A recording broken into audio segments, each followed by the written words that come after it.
Kwentong ito ay nangyari matagal na panahon na ang nakakalipas. Dito sa isang baryo sa kabundukan kung saan ang mga nakatira dito ay naninirahan ng tahimik at simple. Sa gitna ng baryo ay may balon na siyang tanging pinagkukunan ng inuming tubig ng mga nakatira dito. Isang araw, ang nag-iisang panalok ng tubig na ginagamit ng lahat ng mga umiigib dito ay nahulog sa ilalim ng balon, kaya walang makapag-igib ng tubig kahit isa. Ito'y naging malaking suliranin para sa lahat ng nakatira dito, kaya sila ay nagtipon at nagsimulang mag-usap upang makaisip ng paraan kung paano kukunin ang nag-iisang panalok nila. Nagkasundo ang mga matatanda sa baryo na kailangan nilang makuha ang panalok mula sa loob ng balon sa loob ng madaling panahon. Ngunit dahil napakaliit ng balon, isang maliit na bata lang ang maaaring makapasok dito. Nagkataon naman may isang bata doon na nakikiusyoso sa kanilang usapan. Kaya nang napansin nila ang bata, nagkasundo sila na siya ang ibababa nila sa balon para kumuha ng panalok. Kinausap nila ang bata at kinumbinsi na kailangan nila siyang talian sa bewang ng lubid at ibababa nila siya para makuha ang panalok. Kahit anong pilit nila ay hindi nila mapapayag ang bata. Ngunit paglaon ay sinabi ng bata na papayag lang siyang bumaba sa balon kung ang tatay niya ang kakapit ng lubid na itatali sa kanyang bewang. Kaya tinawag niya ang kanyang tatay na kasalukuyang nagsasaka sa bukid.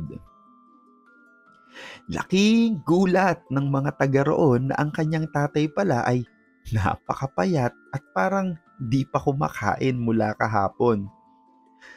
Kaya tinanong ng matatanda ang bata kung bakit pinilit niyang ang tatay pa niya ang humawak ng lubid sa kabila ng mas maraming maskuladong lalaki sa baryo ang pwedeng humawak ng lubid para sa kanya. Ngunit sumagot ang bata na mayroong kasiguraduhan sa kanyang tinig. Mas panatag po ako kung alam kong tatay ko ang may hawak ng lubid. Kasi alam ko na kahit anong mangyari, hindi niya bibitawan ng lubid. Dahil tatay ko po siya. Siguradong sigurado ako dito. Kasi noon pa man hindi na ako pinabayaan ng tatay ko. Ano ang aral na makukuha natin mula sa kwentong ito? Una, huwag kang sasali sa usapan ng matatanda. Ayan, maihuhulog ka tuloy sa balon. Biro lang. Ito seryoso na talaga. Sino ba ang may hawak ng buhay mo? Kanino ba nakatuon ang pagtitiwala mo? Kung ang tiwala natin ay nasa tao lang, maaari nila tayong tulungan ngunit mapapagod rin sila at maaari tayong sukuan pagdating ng panahon. Ngunit kung sa Panginoon natin ilalagay ang buong pagtitiwala natin, kahit nasasaktan na siya, hindi niya hahayaang mapahamak tayo. Dahil sa paningin niya, ikaw at ako, we are worth dying for. Ito nga may resibo.